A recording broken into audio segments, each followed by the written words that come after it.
Hello dear students, again Vinay is here to welcome you in the class of Physical Education and Sports Science। मेरे प्यारे बच्चों, हमने unit 4 तक की जितनी भी क्लासेस थी वो सारी की सारी खत्म कर ली थी।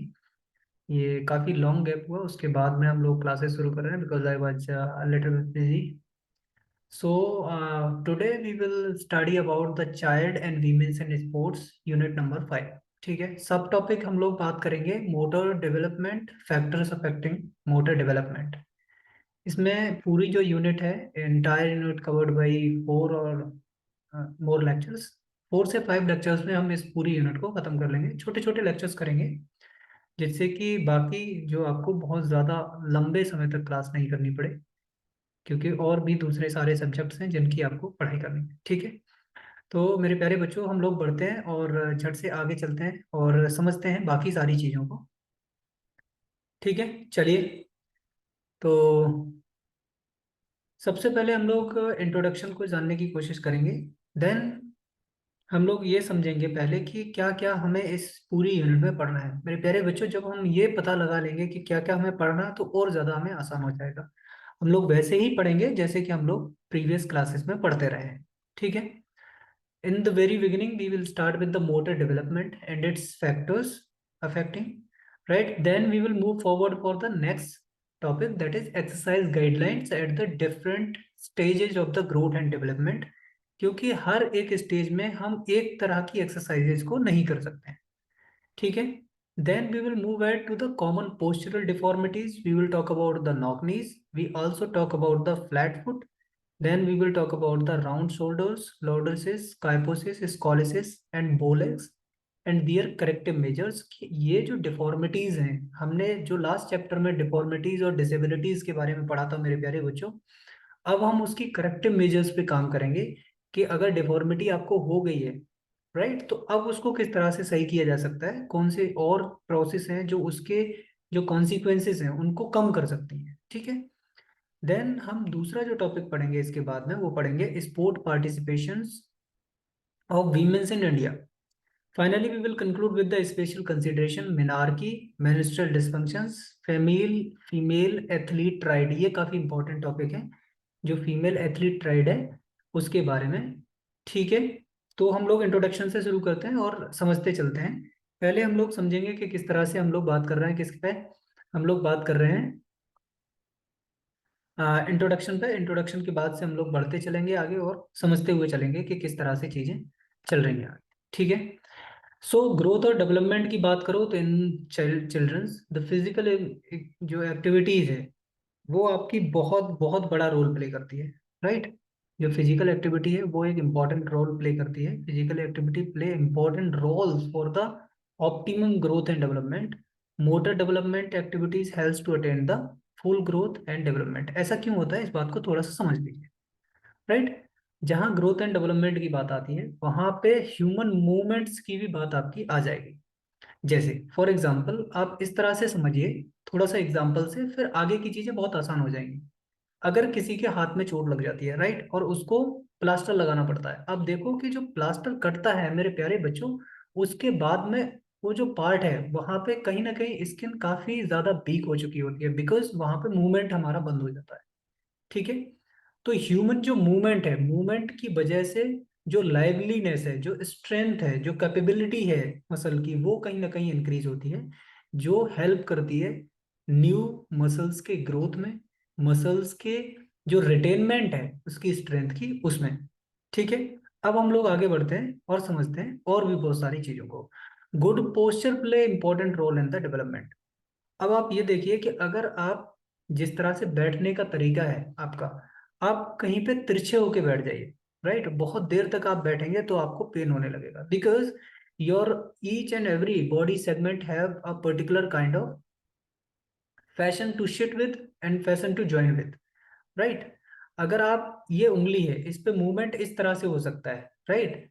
अगर इस मूवमेंट को जबरदस्ती आप पीछे की तरफ करेंगे तो क्या होगा, यहाँ पे कहीं ना कहीं आपका जॉइंट ब्रेक हो सकता है, राइट। तो इसी तरह से यहाँ पे बात करी गई है, तो good posture play important role in the development.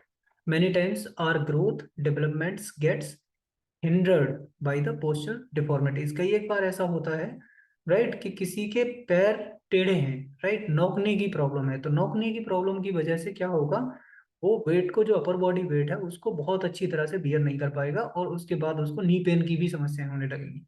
तो डिफॉर्मिटीज जो है वो कहीं ना कहीं क्या करती हैं, आपके डेवलपमेंट के प्रोसेस को स्लो करती हैं। ठीक है। The women are equally important in the society and their active roles in the social activities. Female participations और sports rose dramatically in 20th century. Prior 20th century की अगर हम बात करें तो पहले महिलाओं को खेलने की बहुत ज़्यादा आज़ादी नहीं थी। इसके बारे में जब हम लोग शुरुआत में बात कर रहे थे तब हमने काफ़ी डिस्कशन इस पे किया था। ठीक है। और उसके बाद when we were talking about the Olympics, तो ओलंपिक्स के टाइम पे भी हमने काफी बात करा था, राइट। जैसे अगर आप ओलंपिक्स में पार्टिसिपेशंस की बात करें तो महिलाओं का पार्टिसिपेशन जो है वो बाद में शुरू हुआ। 1900 में सबसे पहले टेनिस में पार्टिसिपेट किया था महिलाओं ने, राइट। तो बिगिनिंग में उनको नहीं दिया गया। ठीक। तो जब 20th सेंचुरी आई तो एक्टिव पार्टिसिपेशन उनका शुरू हुआ, because of the people were trying to understand the valuability of the sports or valuability of the physical activities for their health। ठीक है। चलिए अब आगे थोड़ा सा समझेंगे। Today modern society has accepted that the women's participation in the sports competition and it's risen to the great extent and pair and compare to the past activities. ठीक है। तो इसके लिए मेन चीजों पर जो फोकस करा गया वो मेन चीजें थी आपकी, चाहे वो साइकोलॉजी के माध्यम से आप देखो, साइकोलॉजी में अगर आप देखेंगे, फिजियोलॉजी में आप देखेंगे, तो ये जो फिजियोलॉजिकल और साइकोलॉजिकल चेंजेस हुए किसकी वजह से, फिजिकल एक्टिविटी की वजह से, राइट, उनको एक्सेप्ट किया गया और पॉजिटिव वे में एक्सेप्ट करा गया। ठीक है। जैसे मैंने एग्जांपल देके आपको बताया था कि अगर आपको स्ट्रेस लेवल है, आप काफी स्ट्रेस्ड हैं and you are going to play a particular game, in that particular situation you want to be able to think about that stressed situation, you will be totally free from the stress। ठीक है। तो इस तरह से क्या करा गया, sport को इंट्रोड्यूस करा गया हर कम्युनिटी के लिए, चाहे वो गर्ल्स का हो, चाहे वो वुमेन्स का हो, चाहे वो मेल्स का हो या स्मॉल चिल्ड्रंस का हो। ठीक है। तो women's who are intensive sports training like problem female athlete triad, उसकी हम लोग बात करेंगे इसमें चैप्टर में। ये क्या है, एक तरह से इंट्रोडक्टरी पार्ट है। मेन पार्ट जो है इसका वो हम लोग अभी धीमे धीमे शुरू करेंगे। पहले हम लोग डेवलपमेंट पढ़ेंगे मेरे प्यारे बच्चों, और डेवलपमेंट के बाद में हम लोग डेवलपमेंट को फिर डिवाइड करेंगे दो पार्ट्स में, और इनको और ज़्यादा अच्छी तरह से हम लोग पढ़ने की कोशिश करेंगे कि किस तरह से इसका डिवीजन करा जाता है। बट एक बात आप दिमाग में रखेंगे, वो है कि इसका डिवीजन जो है हम किस में करेंगे, in context of physical education. ठीक है। So development is basically divided into two parts. In the physical education, we are talking about the motor development। ठीक है। डेवलपमेंट का क्या मतलब है कि कोई भी चीज आपकी पुरानी एक सिचुएशन में थी, उस सिचुएशन से उसका अपलिफ्टमेंट हुआ है, तो उसको हम लोग क्या बोलते हैं, डेवलपमेंट। फॉर एग्जाम्पल, अगर आपका वेट 2 kg था और वो बढ़ के 4 kg हो गया, तो ये क्या हुआ, वेट आपका डेवलप हो गया कितना, 2 kg। बात ठीक है। मेंटल डेवलपमेंट की बात करें कि अगर आप जो टेबल्स हैं, ये समझ लीजिए टेबल्स जो है वो 10 तक याद थे आपको और वो बाद में 20 तक याद होने लग गए, तो ये क्या हो गया, ये 10 टेबल्स का आपका मेंटल डेवलपमेंट हुआ है। ठीक है। या फिर आप कुछ इस तरह से देखें कि अगर आपका आईक्यू लेवल पहले आपका 70 था और वो बढ़ के 100 हो गया, तो ये क्या है, ये आपका मेंटल डेवलपमेंट है। ठीक है। अब इसको और डिटेल में हम लोग पढ़ेंगे तो मैं आपको और अच्छी तरह से बताऊंगा, जहां पे मैं ग्रोथ और डेवलपमेंट के बारे में बात करूँ। ठीक है। Growth and development. ठीक है। और हम लोग पहले भी मेरे प्यारे बच्चों बात की थी कि जो ग्रोथ क्या है और डेवलपमेंट क्या है, जब मैं इसको मोटर डेवलपमेंट को आपको बताऊंगा, उसके साथ साथ में हम लोग इसको भी एक्सप्लेन करेंगे फिर दोबारा से, तो आपको फिर दोबारा से ये याद आ जाएगा। ठीक है। चलिए मेरे प्यारे बच्चों, अब हम लोग जानते हैं कि मोटर डेवलपमेंट, और ये जो डेवलपमेंट है, डेवलपमेंट को दो इंपॉर्टेंट हिस्सों में डिवाइड करते हैं, और वो दो इंपॉर्टेंट हिस्से कौन से हैं, एक आपका मोटर डेवलपमेंट हो गया, दूसरा कौन सा हो गया आपका, दूसरा हो गया मेरे प्यारे बच्चों फाइन मोटर डेवलपमेंट। ठीक है। तो डेवलपमेंट अगर मूवमेंट के आधार पे हम लोग देखेंगे, फिजिकल एजुकेशन के आधार पे देखेंगे, तो मोटर डेवलपमेंट के कितने तरीके से होता है, एक तो ग्रॉस होगा आपका, दूसरा फाइन होगा, राइट। अगर इंग्लिश के वर्ड से ही अगर आप देखेंगे तो आपको ये पता चल जाएगा, ग्रॉस का मतलब होता है चीजें एक साथ हो रही हो। ठीक है। जैसे आप कुछ इस तरह से समझो कि ग्रॉस में अगर मैं अपने दोनों हाथों से किसी कप को पकड़ता हूँ, अगर मेरी कैपेबिलिटी इतनी है कि दोनों हाथों से एक कप को पकड़ रहा हूँ, ठीक है, या पेन को पकड़ रहा हूँ दोनों हाथों से, मैं दो उंगलियों से नहीं पकड़ सकता हूँ, this is cross motor development, right. एक आता है फाइन मोटर डेवलपमेंट। फाइन मतलब स्पेसिफिक चीज पे डेवलपमेंट हो आपका, मतलब इस तरह से हो जाए कि मेरी दो उंगलियों का डेवलपमेंट इस तरह से हो जाए कि I am able to catch or able to hold the pen and to write some words। तो वो क्या डेवलपमेंट होगा, वो फाइन टाइप का डेवलपमेंट होगा। अब इसको और ज्यादा अच्छी तरह से हम लोग देख लेते हैं, चलिए। अब अगर बात करोगे आप मोटर डेवलपमेंट की, तो word motor development hence refers to the movement of the human body, where the word development refers to the growth and changes that occurs to the life progresses। अगर हम अकॉर्डिंग टू जेई क्लार्क की बात करें या विटेल की बात करें, तो motor development refers to the changes in motor behavior over the life span and the processes which underlie these changes। Right? Motor development is related to the smooth and coordinated movement. Motor development refers to the development of the child bones, muscles, and ability to the movement around the manipulated in their environment। They learn to sit। अगर कोई बच्चा बैठना सीख रहा है, stand खड़ा होना सीख रहा है, वॉक करना सीख रहा है, रन करना सीख रहा है, तो ये सारे के सारे किसके पार्ट हैं मेरे प्यारे बच्चों? ये सारे के सारे पार्ट किसके हैं? ग्रॉस मोटर डेवलपमेंट के। ठीक है, क्योंकि यहाँ एक से ज्यादा मसल्स एक्टिविटी हो रही है। अगर बंच ऑफ मसल्स किसी भी एक्टिविटी में, या बंच ऑफ जो एलिमेंट्स हैं उनका डेवलपमेंट हो रहा है, तब हम उसको बोलते हैं ग्रॉस मोटर डेवलपमेंट। ठीक है, तो in fact the combination of the physical fitness like strength, speed, flexibility and endurance along with the large small muscles, bones, nervous system of the body, it provides perfection in the actions and graceful movements। This is very important for the children। बहुत ज्यादा important है। Gross motor development and fine motor developments की हम लोग बात करते हैं, तो अलग अलग अगर आप इनको देखोगे, तो अभी हमने बात की थी जो मेजर एरियाज हैं जिसमें हम लोग एक साथ चेंजेस देखते हैं। जैसे खड़ा होना है एक बच्चे को, तो पैर उसके मजबूत होने चाहिए दोनों। ठीक है, बैठना है तो उसका एक कोऑर्डिनेशन है, रनिंग के लिए और जंपिंग के लिए इसमें ये नहीं है कि सिर्फ एक एक उंगली यूज हो रही है, राइट। तो इस तरह के जो मूवमेंट है वो क्या होंगे? ग्रॉस मोटर डेवलपमेंट होंगे। फाइन मोटर डेवलपमेंट की अब बात आती है, तो फाइन मोटर डेवलपमेंट्स में आप देखेंगे मेरे प्यारे बच्चों, जैसे आपको थ्रो करना है, राइट, तो आप सिर्फ एक हैंड का यूज कर रहे हो या दो हैंड का यूज कर रहे हो। पिकिंग के लिए आप क्या कर रहे हो? स्पेसिफिक मसल्स का यूज कर रहे हो। ठीक है, किक करने के लिए आप स्पेशल लेग का यूज कर रहे हो। डांस करने के लिए आप क्या कर रहे हो? आप स्पेसिफिक मूवमेंट को यूज कर रहे हो। Then for the balances, right.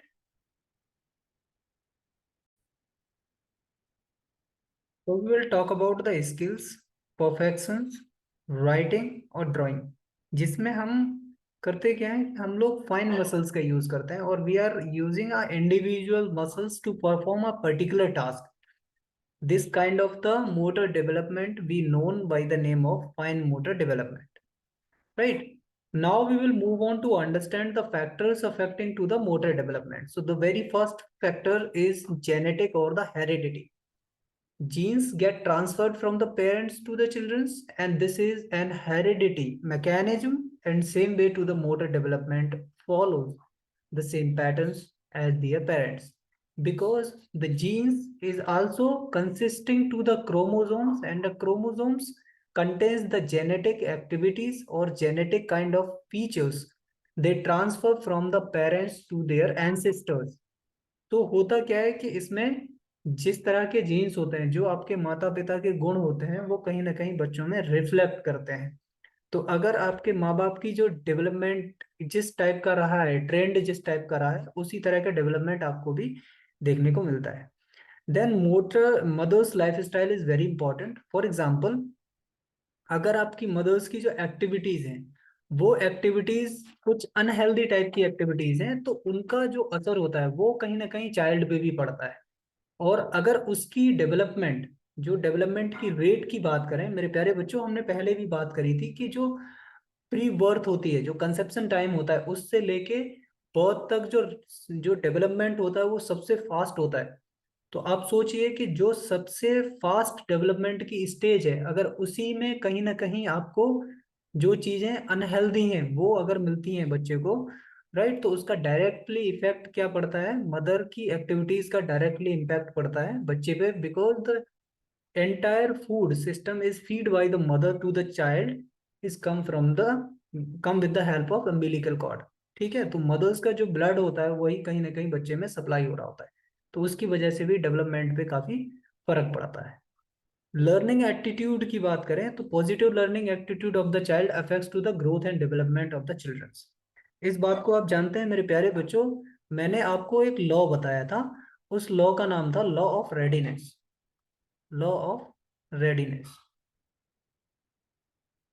ये लॉ क्या कहता है, ये लॉ ये कहता है कि अगर आप सीखने के लिए तैयार नहीं है तो आपको कोई सिखा नहीं सकता है।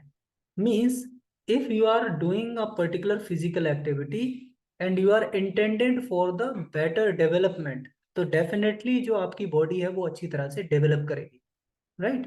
तो आप क्या करते हैं, आपका जो लर्निंग एटीट्यूड है, तो लर्निंग एटीट्यूड अगर आपने बना के रखा है तो डेफिनेटली आप जहां भी जाएंगे, जिस भी चीज से सीखना चाहेंगे आप डेफिनेटली सीखेंगे।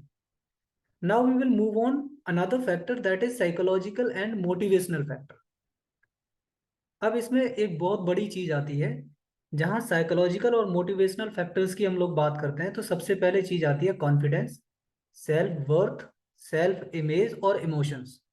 अगर इनका सही कॉम्बिनेशन आप अपने पर्टिकुलर इंटेंडेड एम की ओर डायरेक्ट करते हैं, तो जो लर्निंग की जो डेवलपमेंट है वो काफी बढ़ जाती है। ठीक है, बिकॉज आप इंटरनली और एक्सटर्नली दोनों लेवल पे मोटिवेट हो रहे होते हैं। Now another factor is nutrition. The food promotes good motor health and children become stronger and the healthy with growth diet and दस improve मोटर डेवलपमेंट। मेरे प्यारे बच्चों, जब हमने बैलेंस डाइट की बात करी थी तब मैंने आपको बताया था कि आपको जब डेवलपमेंटल फेज में आप होते हैं तो एक चाइल्ड को क्या करना है, एक चाइल्ड को बहुत ही बैलेंस्ड मात्रा में हर चीज आपको देनी है।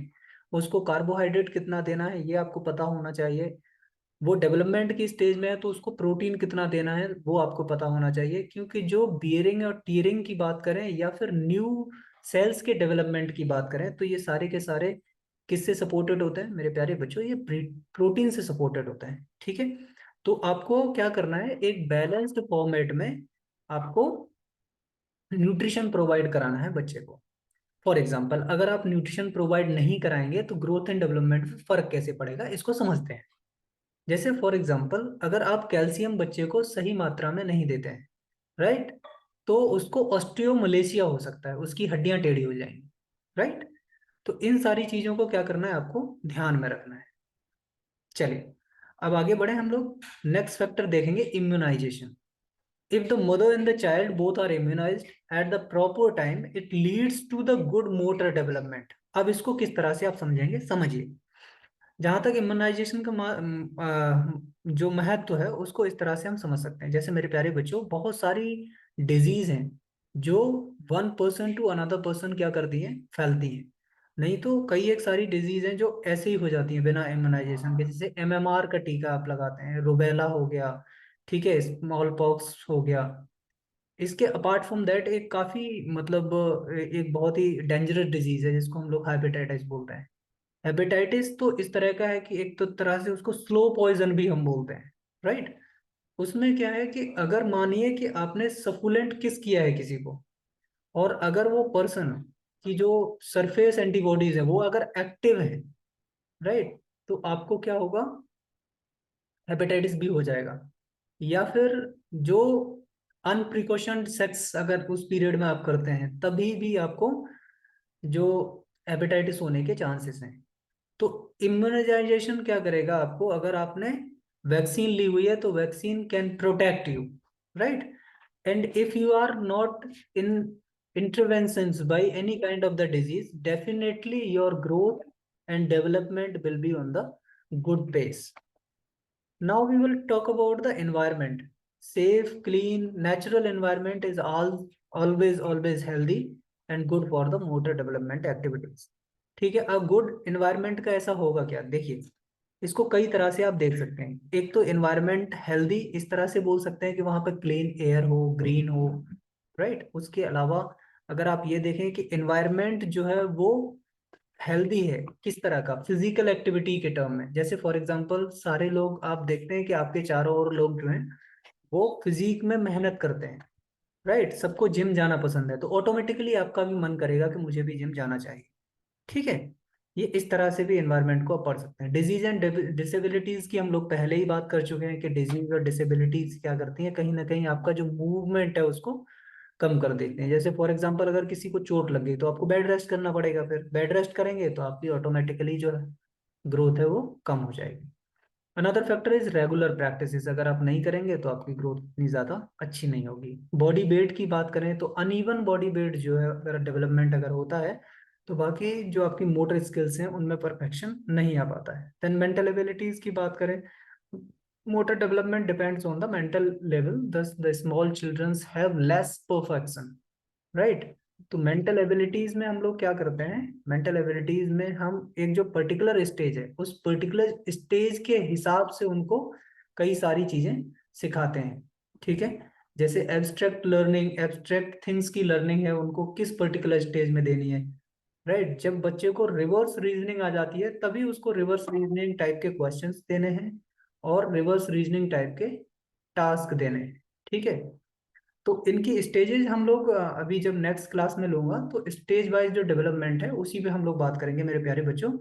तो अभी उसकी बात करके हम लोग टाइम खराब नहीं कर रहे। देन जेंडर और sex differences, motor development varies between the boys and girls. ये बात आप अच्छी तरह से जानते हैं कि जो एक पर्टिकुलर एज है 6 या 7 साल के बाद जो सेक्स डिफरेंस है, राइट, मेल्स का डेवलपमेंट कुछ अलग तरह से होता है थोड़ा सा और फीमेल्स का डेवलपमेंट कुछ अलग तरह से होता है। जैसे बोन्स की स्ट्रेंथ की बात करें तो bones strength of the bones of males is better in comparison to the girls, और वो किस वजह से होता है we will talk on letter.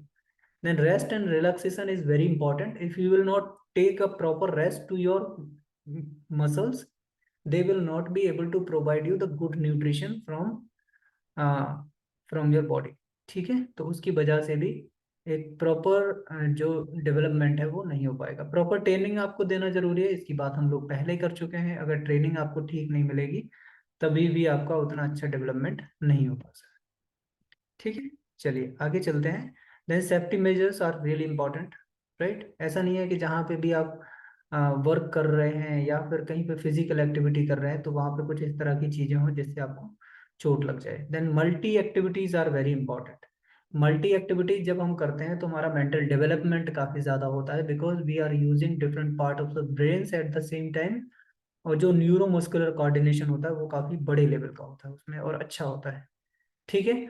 Now we will try to understand कि जो मेरे प्यारे बच्चों, मैंने ग्रॉस मोटर डेवलपमेंट की बात करी थी और फाइन मोटर डेवलपमेंट की बात करी थी, तो वो किस तरह से हैं। अभी आप देखिए इसमें जो बच्चा आपको दिख रहा है, इसमें फर्स्ट वाली इमेज में वो अपनी पूरी बॉडी पार्ट्स को यूज कर रहा है चलने के लिए, राइट।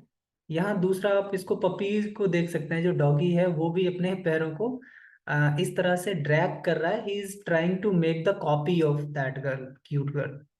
और सेकंड इमेज में देखेंगे, इसमें भी देखो इस बच्चे को जब ये क्या कर रहा है, ये फॉलो कर रहा है इस टॉय को। और फॉलो करने के लिए उसको सिर्फ इतनी एबिलिटी उसकी अभी डेवलप नहीं हुई है कि वो सिर्फ अपनी आंखों को लेफ्ट और राइट घुमा सके, ठीक है। He is trying to move his entire head to chase the object. बात समझ पा रहे हैं मेरे प्यारे बच्चों। तो क्या करना पड़ेगा, जब ये बच्चा बड़ा हो जाएगा तो उसको पूरा सिर घुमाने की जरूरत नहीं पड़ेगी। क्यों? क्योंकि उसका अभी ग्रॉस मोटर डेवलपमेंट हुआ है। जब उसका फाइन मोटर डेवलपमेंट हो जाएगा तो वो सिर्फ अपनी आंखों को इधर उधर घुमाने के बाद ही ऑब्जेक्ट को फॉलो कर सकता है, ठीक है। ऐसे ही इस इमेज में आप देख पाएंगे थर्ड में ये बच्चा सारी उंगलियों से पेंटिंग बनाने की कोशिश कर रहा है, ठीक है। Now we will look forward to understand the fine motor development. अब इसमें देखें हम स्पेसिफिक मूवमेंट आ जाएंगे। यहाँ देखो ब्रश को उसने क्या किया है, see the girl is holding the brush with specific fingers and trying to make some art, ठीक है। अभी इसमें देखेंगे कितना ब्रशेस को यूज करते हुए बच्चों ने फाइन आर्ट्स को बनाया है, ठीक है, यहाँ आप देख पाएंगे मतलब जो भी एक्टिविटी जितनी भी हो रही है वहां पे फाइन डेवलपमेंट की बात हो रही है, फाइन मूवमेंट्स की बात हो रही है, मींस स्पेसिफिक इंडिविजुअल मसल्स की यहाँ पे बात हो रही है। तो मेरे प्यारे बच्चों, आज हमने डेवलपमेंट को जानने की कोशिश की। हम लोग क्या करते हैं, हम लोग इसको कंक्लूड करते हैं पहले, और पूरा जो पार्ट है जितना भी हमने आज पढ़ा था मेरे प्यारे बच्चों, उन सबको हम लोग कंक्लूड करेंगे। So we will starting with the motor development. और मोटर डेवलपमेंट होता क्या है, तो motor is basically depend, motor में be described as the movement. Motor is directly related to the movement, और मूवमेंट किसका, ह्यूमन बॉडी का जो मूवमेंट है उससे। और मूवमेंट का डेवलपमेंट किस तरह से हो, ठीक है, मूवमेंट की जो एडवांसमेंट है वो किस तरह से हो, इसके बारे में हमने बात की थी। देन उसके बाद में हमने इसको दो पार्ट में डिवाइड किया था मेरे प्यारे बच्चों, gross motor development and fine motor development. Gross motor development में क्या था कि हम एक से ज्यादा एलिमेंटल पार्ट्स को यूज कर रहे थे मूवमेंट के लिए। जैसे हमें बैठना है, हमें चलना है, राइट, हमें एक से ज्यादा मूवमेंट्स को यूज करना है, ठीक है, जैसे फिगर्स में आपने देखा था। फिर उसके बाद हम लोग फाइन मोटर डेवलपमेंट की बात की मेरे प्यारे बच्चों। फाइन मोटर डेवलपमेंट में जैसे हम राइटिंग कर रहे हैं, ठीक है, तो हम क्या कर रहे हैं, स्पेसिफिक फिंगर्स को यूज कर रहे हैं, राइट। तो इसमें हमने क्या किया था, हमने फाइन मोटर डेवलपमेंट की बात करी थी। और मेरे प्यारे बच्चों, फाइनली हमने कुछ फैक्टर्स पे बात की कि what are those particular factor they are affecting to the gross motor development and fine motor development, ठीक है। अब मैं थोड़ा सा आपको बता देता हूँ कि जो ग्रोथ और डेवलपमेंट में बच्चे कंफ्यूज होते हैं उसमें क्या बेसिक डिफरेंस होता है। ग्रोथ क्या होती है, ग्रोथ को हम लोग एक क्वांटिटेटिव टर्म है जिसमें हम क्वांटिटी में मेजर कर सकते हैं। जैसे हम ये बोल सकते हैं कि अगर मैं इसको कुछ आपको इस तरह से लिख के बता देता हूँ, राइट, हम इस तरह से बोल सकते हैं, जैसे आप ये समझ लीजिए कि आज आपका वेट अभी 10 kg था, ठीक है, और वो बाद में 20 kg हो गया, तो हम यहाँ बोल सकते हैं कि he is growth of 10 kg, ठीक है। तो इसको क्या कर सकते हैं, हम लोग नंबर्स में दिखा सकते हैं, राइट। वहीं अगर डेवलपमेंट की बात करें, तो डेवलपमेंट में कभी ये नहीं कह सकते हम लोग, डेवलपमेंट होता है क्वांटिटेटिव, ठीक है, सॉरी क्वालिटेटिव। क्वालिटेटिव में जैसे पहले कोई लड़का जो था वो अब उसको गुड की कंडीशन में है, ठीक है, बाद में वो किसकी कंडीशन में हो गया, वेरी गुड की कंडीशन, ठीक है। अगर कोई बच्चा जो है वो ब्यूटीफुल है काफी, ठीक है, तो हम उसको ब्यूटीफुल को ये नहीं कह सकते he is 1 kg beautiful, right, और he is 2 litre beautiful, right, we can not say this because that is qualitative in term, ठीक है। और क्वालिटेटिव को हम लोग किसको बोलते हैं, डेवलपमेंट में। डेवलपमेंट में आपका ग्रोथ और डेवलपमेंट दोनों आ जाता है, वो क्वालिटेटिव भी होता है और क्वांटिटेटिव भी होता है, ठीक है। लेकिन जो ग्रोथ होती है वो आपकी सिर्फ और सिर्फ क्वालिटेटिव नेचर में नहीं होती, सिर्फ और सिर्फ क्वांटिटेटिव नेचर में होती है, उसको हम नंबर्स में पढ़ सकते हैं, ठीक है। इतनी सी बात थी मेरे प्यारे बच्चों। तो ग्रोथ एंड डेवलपमेंट भी आई होप दैट आपको समझ में आ गया होगा। तो ग्रोथ और डेवलपमेंट क्या है, ग्रोथ एक आपकी क्वांटिटेटिव टर्म है और डेवलपमेंट आपका क्वालिटेटिव टर्म है। ग्रोथ को हम लोग नंबर्स में डिनोट कर सकते हैं, राइट, और उसको हम लोग नंबर्स में डिनोट नहीं कर सकते, वहां हम लोग क्वालिटी के बेसिस पे डिवीजन करते हैं चीजों का, ठीक है। बाकी ग्रोथ डेवलपमेंट का ही अपना पार्ट है, डेवलपमेंट का ही सब पार्ट है, ठीक है। तो डेवलपमेंट में अगर कोई भी, अगर आपको मल्टीपल चॉइस क्वेश्चन मिलता है, तो डेवलपमेंट में ग्रोथ के अंदर की चीजें भी डेवलपमेंट में आ जाएंगी। लेकिन अगर ग्रोथ की बात करेंगे तो सिर्फ ग्रोथ में सिर्फ ग्रोथ के ही अंदर की चीजें आएंगी, डेवलपमेंट वाली चीजें नहीं आएंगी मेरे प्यारे बच्चों। हम लोग अगली क्लास में मिलेंगे और अगली क्लास में we will talk about the stage wise development of the child, कि अलग अलग स्टेज में बच्चे की किस तरह से डेवलपमेंट होती है, क्या क्या चीजें वो किस किस एज में सीखता है। फॉर एग्जाम्पल अगर वो 2 साल का है तो कौन सी चीजें उसकी डेवलप होंगी ज्यादा, अगर वो 5 साल का है तो क्या चीज ज्यादा डेवलप होगी। इन सारी चीजों की बात करेंगे और हम लोग बहुत सारी चीजों को सीखेंगे। तो मिलते हैं मेरे प्यारे बच्चों नेक्स्ट क्लास में, तब तक के लिए हंसते रहिए, मुस्कुराते रहिए, पढ़ते रहिए।